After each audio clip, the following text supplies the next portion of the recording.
Good morning, everyone. I'm going to record. There we go. Well, good morning, everyone. My name is Chris Austin. Welcome to Entrepreneurs Hour, a production of the Rock Coast Entrepreneurs. This show is where we bring you inspiration, inspiring stories, expert insights, and practical tips from entrepreneurs right here in our community, as well as the people who support them. I'm your host, again, Chris Austin, president of Ardea, as well as the Rock Coast Entrepreneurs. Thank you very much for tuning in or streaming live on 93.3 WRFR. And thank you all to who are actually watching right now on Facebook Live. Good morning, everyone. As well as this will be uploaded on our on the Rock Coast Entrepreneurs YouTube channels very shortly. America's small business owners, leaders, and employees represent 70 million potential voters, which is 1/3 of the voting population. Listeners and viewers, your vote matter, and that's the reason why we're having this very special pre-election show with the two candidates for Rockland City Council. We have Nicole Kalloch, who's the incumbent and current city councilor, as one of the city councilors, as well as the mayor of Rockland, and then we have David Statman, challenger to the council seat. And just some housekeeping, our candidates have agreed that they are here for a Q&A from Rockland stakeholders. As this isn't a debate, it's just the two candidates in the studio with me today. They haven't seen the questions that I'll be asking today. And a reminder that if you are listening and haven't had your chance to ask a small business question, you can text in your question to our text line at 207-470-0371. Well, good morning again, candidates. If I'd like to do this, I'd like to just go right in and basically ask each of you, just share a brief personal introduction, and I'd like for you to basically share. I need more coffee, obviously, this morning. I'm so sorry. But I'd like for you to share who you are, where you live, and where you're from, and also how long you've been in Rockland, and basically a one-sentence answer on why you're seeking a seat on the city council. So Nicole, ladies first, I'll ask you. Sure. My name is Nicole Kalloch. I am the mayor of Rockland. I have lived in Rockland for about 10 years now. I've lived in Maine my entire life. I got the opportunity to live in some of the most beautiful places. So Round Pond is where I was raised, and then I went to college in Castine, and I moved to this area right after my time at Maine Maritime Academy. What was the last? And also, basically just, one sentence answer on why you're seeking a seat or seeking re-election for your seat on the city council. Yeah, in the past year, I think we've made huge steps in affordable housing, welcoming cruise ships, streamlining our code, and I think I just want to keep continuing that work and making it a better place for Rockland residents to live. Great.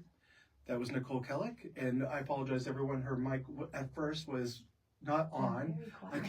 Again, I need more coffee. And then we have David Statman, who's the challenger for that seat. And David, I'd like for you to answer those questions as well. I'm David Statman. I live in Rockland. And I've been living full-time in Rockland for 2 years, part-time for longer than that. I'm from all over. I grew up on Long Island, but I have lived in various places in New England. I have lived in the Southwest. I have lived in Hungary, and my last place that I lived was in Northwest Pennsylvania, which is as far west as you can go in the state of Pennsylvania, almost Ohio. And I lived there for 29 years, and because my job brought me there. I should say that the first 2 years of my life, I actually lived in Caribou, Maine. And my parents left, and times being what they were, I had to follow them at 2 years old. Why? I'm retired. I'm a physicist, and I think that something that I've always wanted to do is really contribute to the community I live in. I chose to live in Rockland. I love Rockland, and I could have lived any place. And making that choice and now being here full time for 2 years, I feel as though it's not a question of giving back because I haven't lived here long enough, but it's a question of saying, doing my part, contributing. And I believe that I have certain skills in terms of analytical skills based on my being a practicing scientist, that I can contribute to help Rockland move forward. Some of the things that Nicole talks about is the next step, really examining evidence, looking at data, and making decisions based on what works, okay, based on evidence. Okay, awesome. Thank you. All right, so now what we're going to do is we're going to get into some of our questions, okay? And just by chance, we've had a lot. And first of all, to the listeners and to the viewers, thank you so much for your questions. Thank you, Rockland Main Street Incorporated, David Gogel, as well as Brandy and that team over there that was able to coordinate some questions for us, which is great. And also thank you everyone that sent them to me. So just by chance, we actually had a question directly to each of our candidates today, as well as we have a really nice list of questions that will go to both of them for them to answer. So we'll go ahead and we'll start with Nicole. The question for you directly is, transparency has been a concern for some community members regarding decisions made by the City Council. How would you address these concerns and ensure that the Council's actions and decision-making process are open and accessible to the public? I think that we currently have the most transparent council that we've had in a very, very long time, and bringing civility back to the council was a big part of that. We all work together, we get along really well, and we try to focus on the goals that we set in the beginning of the year. We added the I can't think of the word. I need more coffee, I guess, too. We added the statement of purpose to all of our ordinance amendments to allow a little bit more transparency into why we're doing some of these things. And those statement of purposes can be short if it's just putting up a stop sign, or it can be, a pages long report about why we're doing it. So I think those are some of the things that we've taken, the steps that we've taken, and just continuing that transparency and working together to get all and working with the citizens to get stuff passed. Okay, great, thank you. And David, the question is, concerns have been raised about your close affiliation with individuals opposed to the Newties Ice Cream project in South End, following an appearance on this very radio station with one of the most vocal opponents. How would you have voted on this project, and how do you address concerns that you aren't that you're not pro small business? First of all, just because I am associated or friends with someone who may have opposed Nudie's or any other business or any other thing doesn't mean that I am necessarily in agreement. Okay? I mean, I would hope that friends can disagree on things. Mm-hmm. So with respect to any business, if I were on council, again, I would examine the data. I would listen to the community. I would listen to various people, the stakeholders involved. Sure. As well as some of the historical aspects of it. Okay. I was asked this question about nudies at the public forum, and my response is, I love ice cream. Okay, and quite frankly, when I first heard of nudies going in, okay, at that point, my thought is, hey, that would be great. Because I walk along there all the time, mm-hmm. and that would be a great place to have ice cream, because there's not a lot of places to just go have ice cream, and it's not too far from Sandy Beach. Okay. So I think that I think my first thought is, what's the problem? This is great. Mm-hmm. Now, the people in that community, in the area where Nudies is, okay,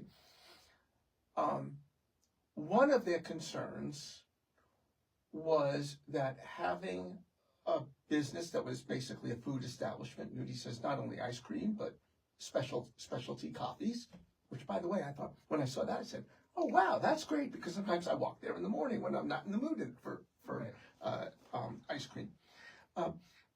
So the concern was having a small business there in that area would create a problem with people driving there and parking, okay? I'm very sympathetic to too many cars on the road because I'm an avid bicyclist and I actually ride my bicycle through that neighborhood. Mm-hmm.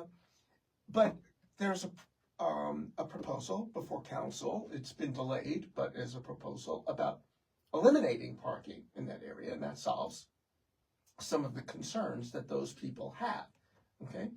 So the short answer is I most likely would not have opposed nudies, but I would have also addressed the concerns of the people that lived in that neighborhood about such an establishment being in their neighborhood. Okay, great, thank you. All right, what I'd like to do now is we're going to get into some of the questions that we have from some of our, again, the listeners, the stakeholders in Rockland, as well as our friends on Facebook. And this question is to both of you. And David, I'll let you go first this time, okay? And then Nicole, you'll answer after. And this actually, this is from someone, but also I added some things to, because this impacts me, because I'm a business that's currently in Rockport. I'm looking to move to Rockland. And yesterday, I got to look at that old MB&A building, that big, beautiful brown, also that's where Boston Financial was. But right now, Stuart Smith and that family owns that building, okay? It's beautiful. But one of the concerns that they have is in regards to some of the zoning laws that's actually preventing them to be able to create affordable working space for small businesses, okay? So the question really comes down to is basically right now with the parking as challenging it is downtown right now, it's really hard to find office space. And right now we'd like to understand a little bit about would you consider zoning or permitting reforms to make it easier to open new balances. Let me start over. We're on a roll today. I know. Would you consider zoning or permitting reforms to make it easier to open a new business or move a business into downtown Rockland, like the Smith's property? That's it. There's a lot of nuance in that question. What are the changes we're talking about? What are the zoning laws? What's the barrier that those zoning laws present? What are the changes that people are asking for? The answer is the answer concerns the balance. Okay, there are houses right across the street from that the old MBA building. There are people that live there. Are the changes in those zoning laws going to negatively impact the character of that neighborhood there, the houses right there on those streets? Okay, are they going to negatively impact the character of how people feel? We're talking about a neighborhood where people like to walk, ride bicycles, talk with their neighbors, whatever. Okay, so are they going to a change is going to negatively, if the answer is no, okay, and it makes it easier for a business, and the kind of business you're talking about is more like maybe like your business, a financial business or something like that. We're not talking about a shop like on Main Street, I suppose. I mean, there was once a restaurant there. The Y is there, okay? But if we're talking about that kind of business, hey, that's great, bringing business to Rockland, okay? And I'm presuming that these are, these are businesses that may provide employment for Rockland residents who may be looking for better employment, and they can walk to work. That's wonderful. Okay, right. So I wouldn't oppose it, but the caveat is, what are those changes and how will that impact the neighborhood? Okay. Nicole. Can you just repeat that? Yeah, basically it's how would you address the concerns in regards to the current zoning or permitting. So would you consider zoning or permitting reforms to make it easier to open a new business in downtown Rockland? Well, I would definitely support any zoning changes to allow for downtown.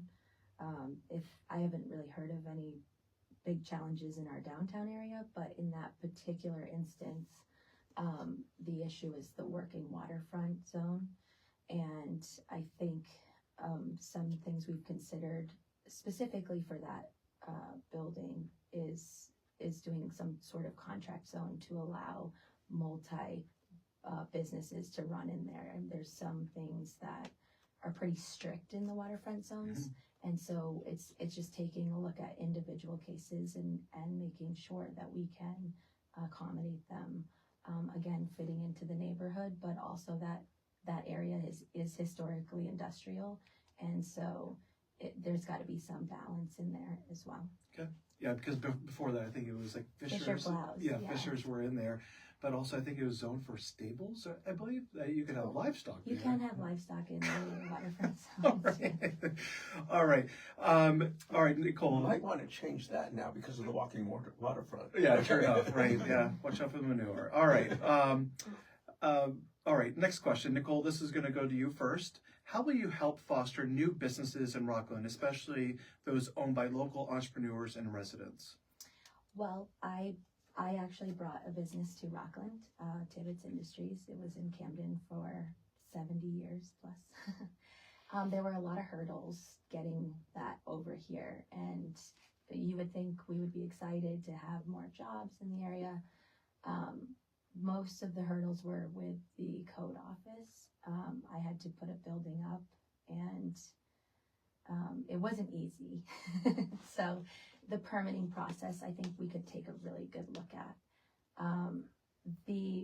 I was on your show a month or two ago, and we were with Ruckus Donuts, and I loved that he said the vibe in this area is why he moved to Rockland. So just continuing those partnerships with the Chamber and Main Street and businesses, and making sure we're addressing all of the concerns or issues. I think we'll probably talk about parking at some point in this podcast. So, but just making sure that we're hearing our businesses just like we hear our residents. So. How about you, David? I think it's fair to always re-examine code, find out why the codes are there. Are the reasons still valid? And I mean, these kinds of things, looking at codes, looking at zoning, this is something that there should always be a periodic review of some sort. I think that any hurdles that are necessary for a small business to move into Rockland need to be mitigated in some way. But if there's another side, there are a lot of empty storefronts on Main Street in Rockland. And the reason isn't because nobody wants to move in there. The reason is that it's difficult for the people who do want to move in there to find the landlord, to get in touch with the landlord, the person who owns it. It seems to me that we need to be talking to these landlords, to the people who own the buildings, and say, what's going on?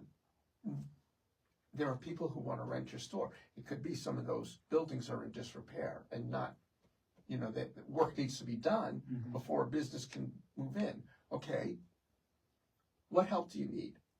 Okay, my interest is making sure that, when we talk about if we're going to help businesses, what's the value added to Rockland? Okay. And so that's important. Okay, great. Okay, the next question, David, you'll be going first on this.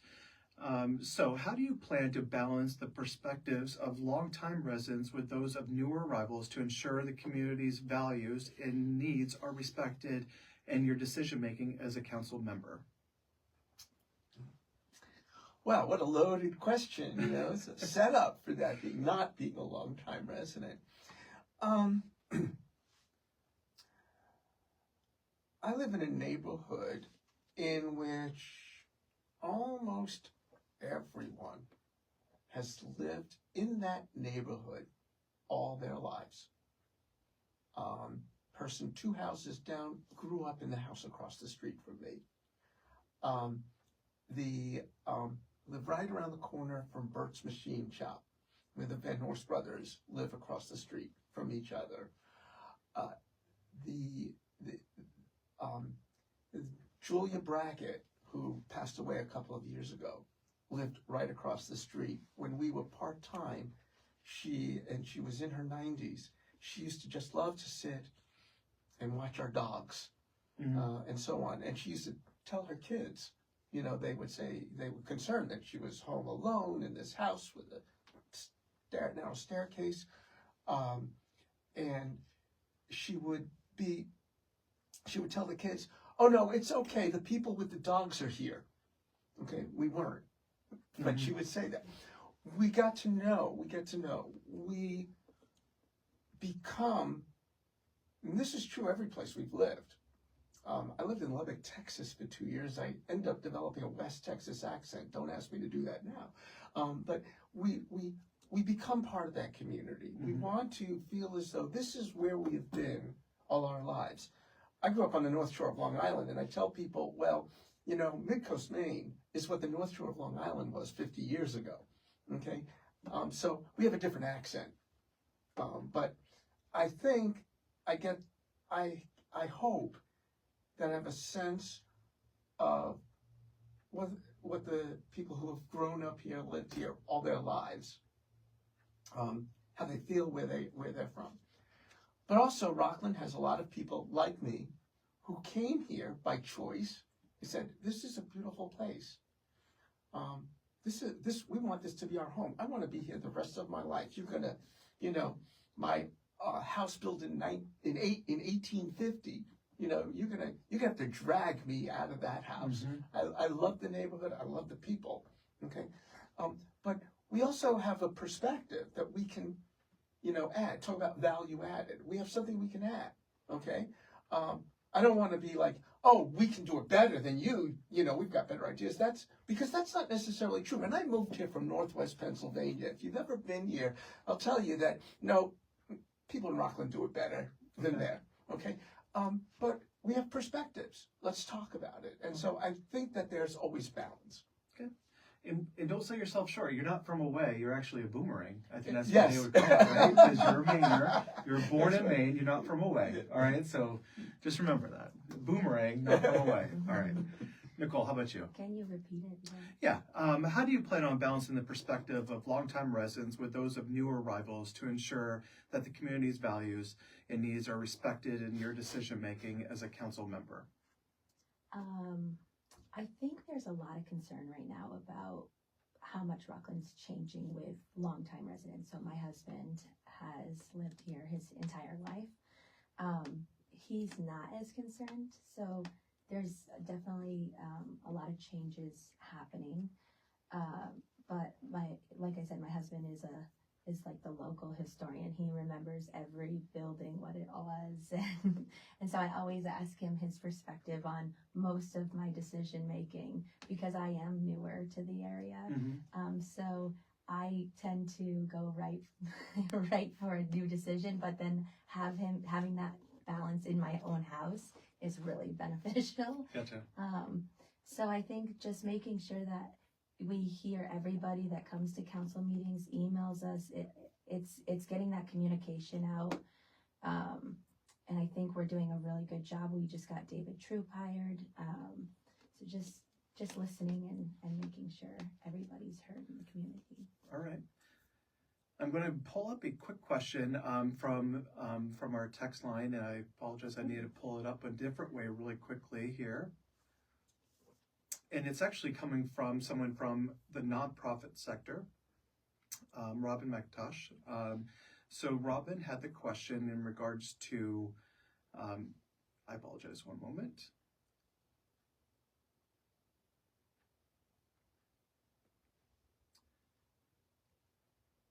With property taxes and mill rates as constant cause of concern for many Rockland residents, The topic of nonprofit ownership of property is often raised. She's curious about the candidates' perspectives on the role that nonprofits play in the community. I'll start with you, Nicole. To me? Well, I think our nonprofits are very valuable. Other communities have more nonprofits than Rockland. I know that our mill rate is extremely high, and it is something that is brought up. How do they pay their fair share?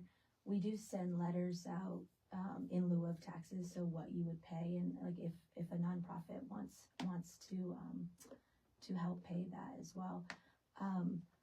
But I feel that I don't think we have a nonprofit that's not valuable to our community. And I think we need to, I think it's something that I consistently talk about is like, how do we form the best partnerships we can with all of our nonprofits, our business community, our residents, and just keep forming those, come up with ideas all together, get everyone at the table. But in specific to the mill rate and our taxes, we do have a revaluation coming. We've heard that it could go as low as, our mill rate could go as low as, 14 point something. I'm not counting on that. I'm more conservative in my guesses. So, but I think we will see a drop in our mill rate, and that might take some pressure off of our tax burden. But this council in particular has done well at making sure we have a balanced budget at 0% increase. Okay, thank you. David. As you may know, I'm on the board of a nonprofit, of actually two really, but one that is very important to Rockland, and that's the AIO Food and Energy Assistance. Mm-hmm. I also volunteer there. And AIO in particular provides an important service to Rockland and the people of Rockland.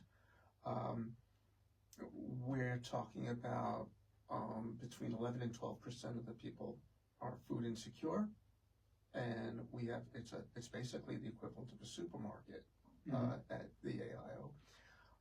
I've been doing energy assistance in my volunteer work, and just am amazed at how many people need assistance just for heating fuel.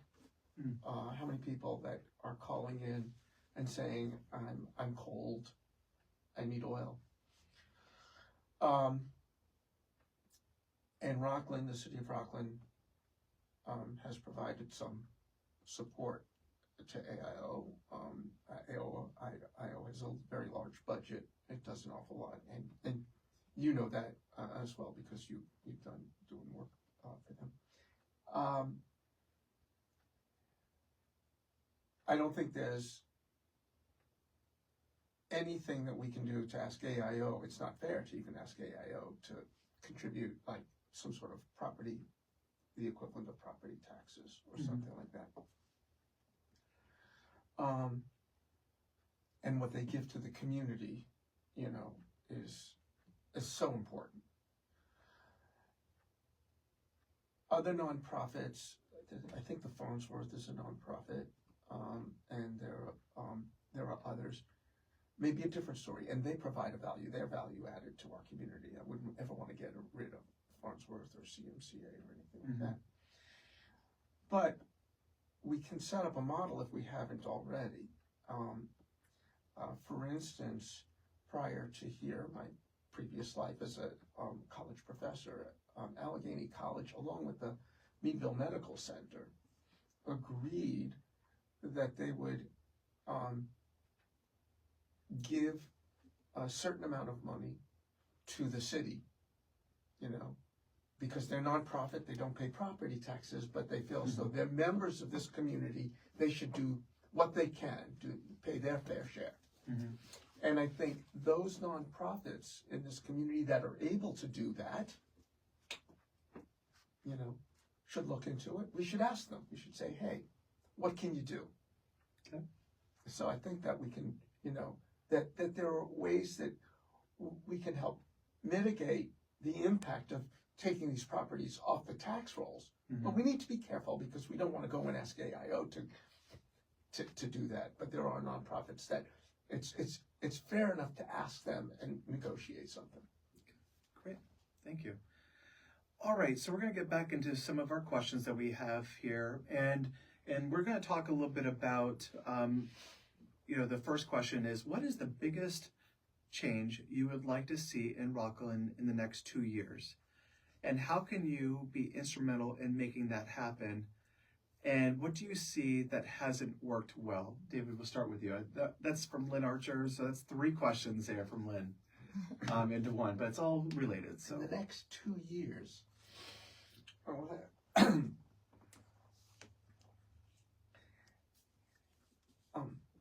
anybody who's been paying attention to the campaigns will know that one of the most important things for me personally is making Rockland more pedestrian bicycle friendly.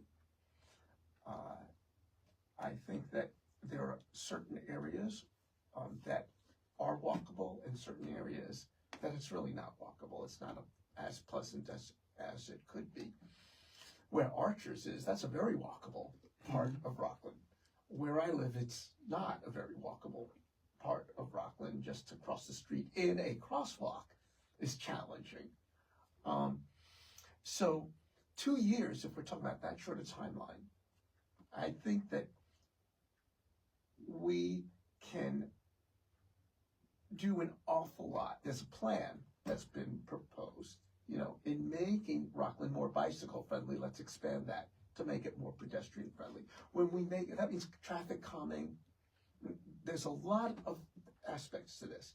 When we make it pedestrian friendly, when we make it bicycle friendly, we're also making it car friendly. And so that's what I'd like to see. I'd like to see this plan implemented. I think it doesn't go far enough, but it's a good start. And so it may get people to be thinking more in terms of, oh, maybe I can walk around town. Maybe I can walk to the shop. Maybe I can ride a bicycle, and maybe, and one of those the new electric assist bicycles and so on. That would be great to see that. I would love to see that. That goes in line with all of the things with the comprehensive plan and the waterfront plan. But I think those, if you're talking about 2 years, those are much longer term projects. I'd like to see them done, within the next year, but It's not going to happen. But I think the bicycle to pedestrian plan is. What was the second part of the question? Yeah, and the other, the last part, which you've, it's basically how can you be instrumental in making that happen? And then the other part of that question was, what do you see that hasn't worked well? What hasn't worked well?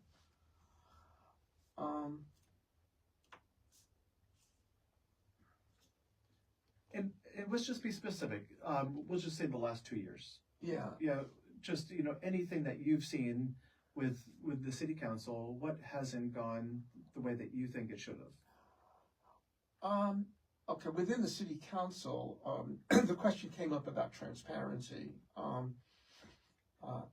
I think that city council has been moving in the right direction now, answering questions that people are asking when they come to the podium. When they ask them, I think that's a good move. I think that city council needs to do more there. I think that it's not working well. I think that Nicole has said that, over the past year, council has become very transparent and so on. And I've heard that from other members of city council, but I think there are a lot of people in Rockland, that don't feel that way. That's not to say the effort hasn't been there, but it is to say that at least there is, if not a lack of transparency, there is the appearance of a lack of transparency, that people feel as though there's still not enough transparency. I think that that city council needs to do more with regard to that. It's hard, I understand that, and I respect that, but I think that city council council really needs to be much, much more responsive. Okay. All right. Let's see here. Nicole, I'm going to go ahead and I'll ask you those questions again because I know it was a really, really long question. So what is the biggest change that you'd like to see in Rockland in the next 2 years? And how can you be instrumental in making that happen? And I would propose, basically it's what would be a do-over for you for the last 2 years?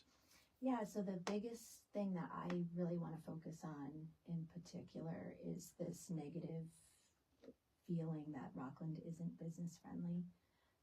I think when I first got elected, the 3 reasons I ran were we had defund the police in Rockland, we had the Lindsay Brook was failing, obviously we had all the flooding going on, and the taxes were very high and we were trying to find ways to keep them low.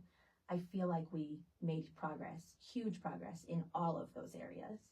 But I think the last thing that was kind of on the lower hanging fruit when I was running before was this business friendly, making Rockland business friendly. And so I think how can we be instrumental in that is that we need to set our expectations high, that we want more business in Rockland, and keeping that communication, setting our goals every, in the beginning of the year based on our comprehensive plan, and just keep welcoming business into the area, listening to what they're saying when they're having challenges in areas that pertain to the city. And then what hasn't worked well, is that what that was? It's basically, the question, the last part of that question is what do you see that hasn't worked well? So on city council, so basically, you could. Yeah, I think, I can't think of anything in particular that hasn't worked well on our council. But I will say the communication coming from businesses, we don't get it as much as we get from residents. And so trying to figure out a way to get more communication, whether it's to Julie Hashem or to our code office, and bringing it back to us on council so that we can hear it and understand what the problem is and try and fix it. Okay. What are your ideas, Nicole, we'll start with you on this one, okay? What are your ideas for improving foot traffic in downtown to help support small shops and restaurants?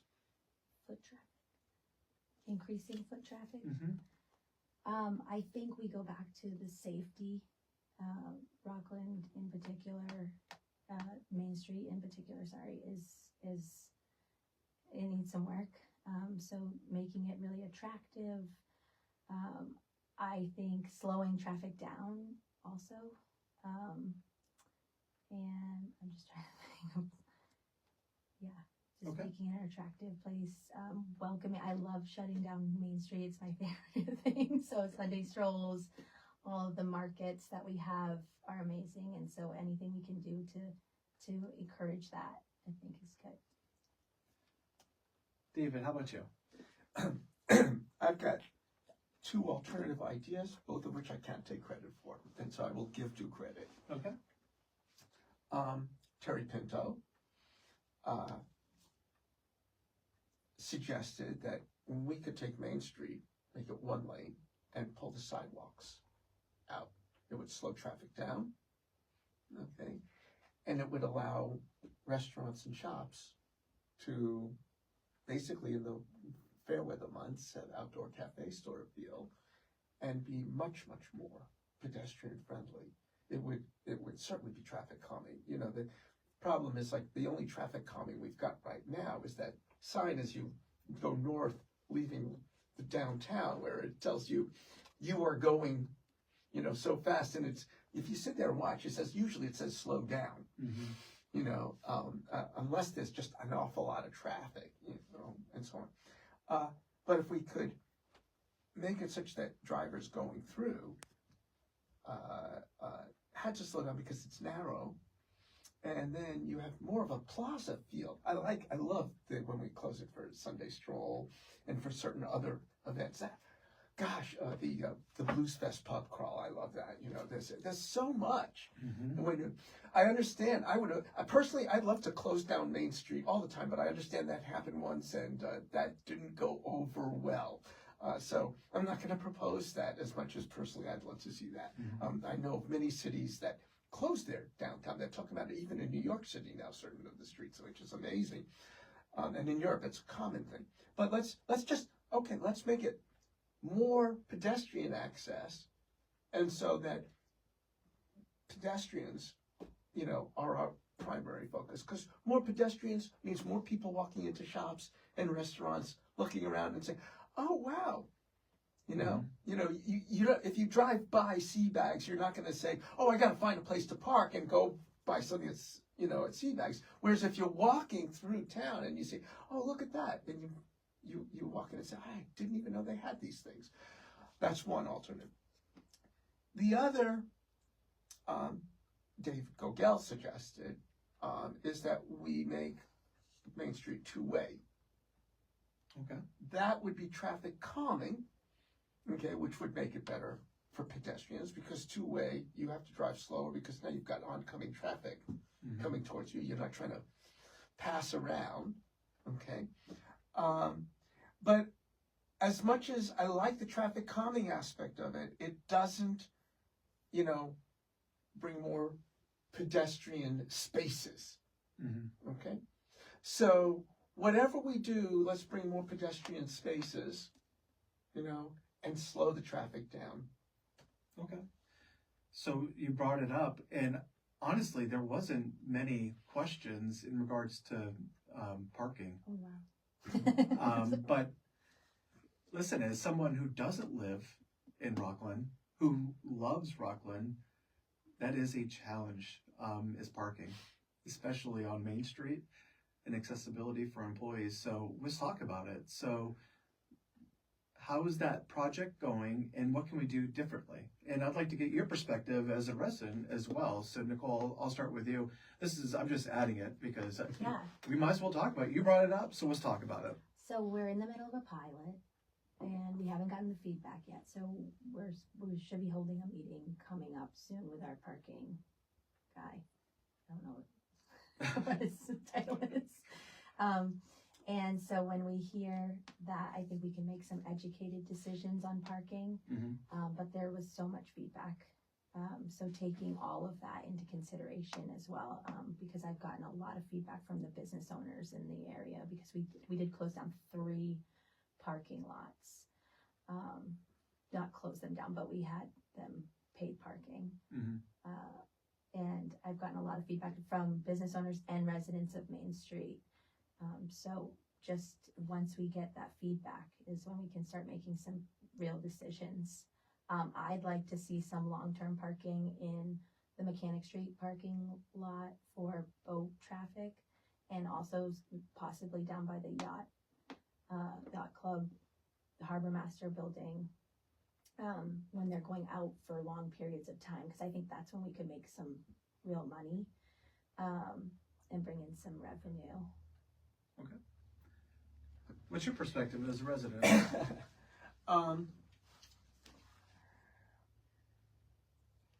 I will say I don't understand why the metered parking is in parking lots that are kind of behind the shops on Main Street, and the main parking on Main Street is not metered. If I was thinking of it, and again, I need to talk, my view is I need to talk to the people who have studied these things and can tell me a little bit why it's this way. Because to me, my intuition would say we should have the metered parking on Main Street and free parking, you know, in the bigger parking lots, if you're going to do one or the other. I'd like to see more, again, because of the safety, the pedestrian aspect, the traffic calming, and some of the issues involved with traffic calming, making it narrower, parking becomes more challenging in Main Street. I'd like to see there be easier, accessible parking away from Main Street, but in a way that it's easy to get to the Main Street and the areas there. If that means, you know, maybe if you did metered parking on Main Street, that might, encourage people to say, oh, maybe I shouldn't park here. Because now I walked into town. It's a mile and a half it's a mile to the ferry from my house. But I walk into town, but if I drive in, okay, now I look for a place on Main Street rather than in a paid parking lot. It should be the other way around. Okay. I appreciate the perspective. Well, the state too is talking about possibly building a parking garage down by the ferry terminal, which will possibly help. Yeah. I think we need all the details on that. I did see that story, and my question is that, all right, so it looks like it's going to be a parking garage, so it's going to be multiple level. Like, how does the hotel feel about it across the street, possibly? But also, too, it's like, all right, so is that going to be accessible to short-term parking for people that are visiting downtown? That would probably solve for a lot of different things, too. It's a good location for that. Yeah. Agreed. I mean, it's a big parking lot already. I know my husband's been talking about that for years. about a parking lot? About how it should have a parking garage. Yeah. And actually, can I say that? Yeah. I think that's a better space. By the MBNA, you've got this giant unused parking lot. I don't know if it would change if more people are, more businesses move in there. But that looks like a beautiful space for a park. Looking at that space yesterday, I bet there could be at least 20 new businesses or 20 businesses that could be located there with childcare downstairs, a place to be able to have that, maybe even a cafe in there. You're going to probably have a full parking lot, I would assume, from the employees that are going to be working in that space, which is, I think it's great to see. Being that somebody was at MBNA, I've been in those halls, and it was really weird seeing everything completely gutted on the interior, but you could see the vision of that thing. I'm sorry, I'm going to get my soapbox about this space. I'm really excited about it, but still, I think that parking spot, I think that lot's going to be probably full if everything goes as planned. So, okay. But I think but again, these are, right now, that's an accessible place. It could be for the owner of that building. Who knows? Maybe it's a great way for them to make some money right now for a vacant parking lot too, right? All right. With the rising costs, many businesses are struggling with operating expenses. Would you support tax relief or other incentives for small business owners? And I'll start with you. I'm going to be honest. I'm not sure I understand exactly how the tax laws work. In the sense that my understanding is that the only way a municipality, and I'm willing to be, I want to be educated on this. I keep looking it up on the Maine state tax laws and all of that. That the only taxes we could charge or levy are property taxes, and that could even mean like equipment in a business and something like that. And so that if a business is renting a storefront, for example, that the owner is paying the property taxes, although the business may be paying some sort of property tax on the equipment that they have. That's my understanding. So I need to learn more. I need to find out, because going through the state rules is I'm not clear on that. In terms of what kind of tax relief, my response will be, if you as a business want tax relief, what is the value added to Rockland? Okay, if there's value added, if you're bringing something that improves this community, this city, this community, hey, okay, let's talk. If there's no value added, where's the quid pro quo? What's in it? It's got to be, from Rockland's point of view, what's in it for us? That's human nature, right? What's in it for us? Nicole, how about you? Can you repeat it again? Sure. Yep. With rising costs, many businesses are struggling with operating expenses. Would you support tax relief or other incentives for small business owners? I would support both of those things. And I think you're talking about personal property tax, which is, in my opinion, the most unconstitutional tax there is. But I think there's some models we could look at Brewer is growing fast. Auburn is also growing particularly fast. So like looking at what they're doing and what they're offering their businesses. And I agree there's got to be some value to Rockland to do that. I think bringing business to Rockland is a huge value. So I'd have a hard time finding something like that not being the value. Mm-hmm. And then I think just working with, again, just forming those partnerships and looking for grants, or maybe the city can provide a grant, or figuring that out. Okay. Well, this is basically when we're going to come to a close on our show here. So for the next few minutes, in part of this closing, is that I first of all thank you both for coming on and doing this. It's a week away, and so right now you have some voters listening. So I'm gonna give you a soapbox to each of you for 2 minutes each. Okay, just that should wrap up our time quickly. So just 2 minutes of why should small business owners or employees, remember that 70 million, okay, in the country, okay, why should they go out to vote for you? David, I'll start with you. I'm a pragmatist. I believe in the idea, the concept of saying what works. A mentor of mine would always say, what works? Does it provide value to our community? Why should small businesses support me? Because I will listen. I will look at the data. I will look beyond what we do in Rockland, look at other communities just like us, anywhere in the country, and ask, what works, what doesn't work? We're proposing this, we're thinking of that. Oh, don't do that. We'll tell you about it, Mm-hmm. okay? So I want to know what works. I do not let ideology get in the way of evidence or get in the way of data, okay? So you and I, for example, may, I don't know, disagree on certain political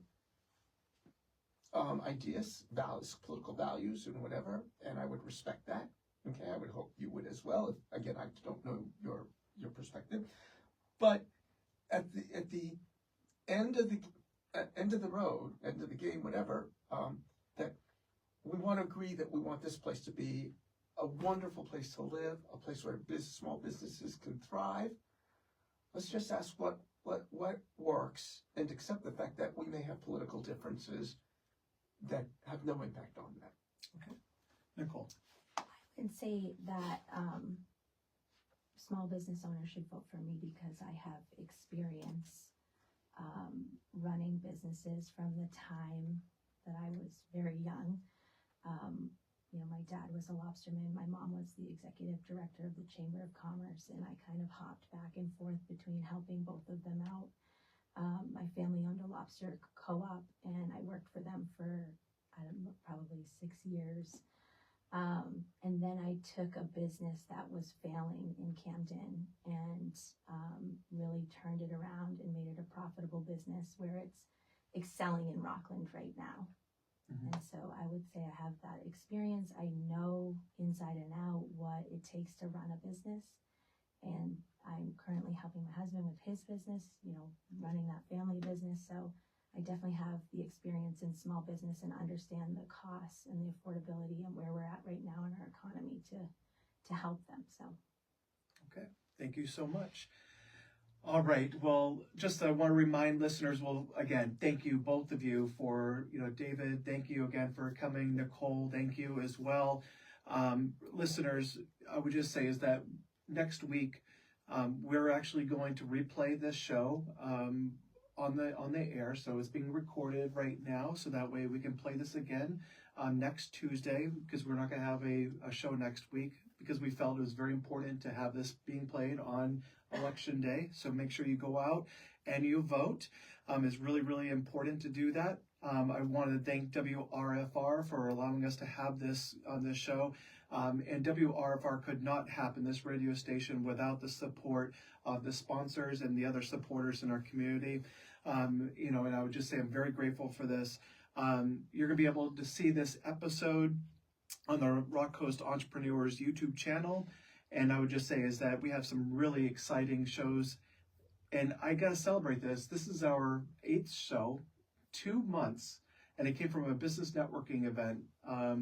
And I'm just so pleased with the progress we're making on this show right now. We have 14 listeners that are streaming.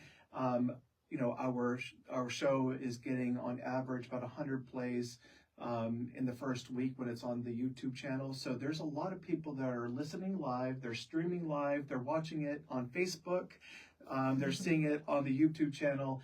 So please send feedback, continue to do that. I promise my opening is going to get better. Listen, I'm a business person. I'm not a radio show host, but I do enjoy having these type of conversations. And again, thank you very much to both of you. Have yourself a wonderful day. Appreciate it all. Thank you.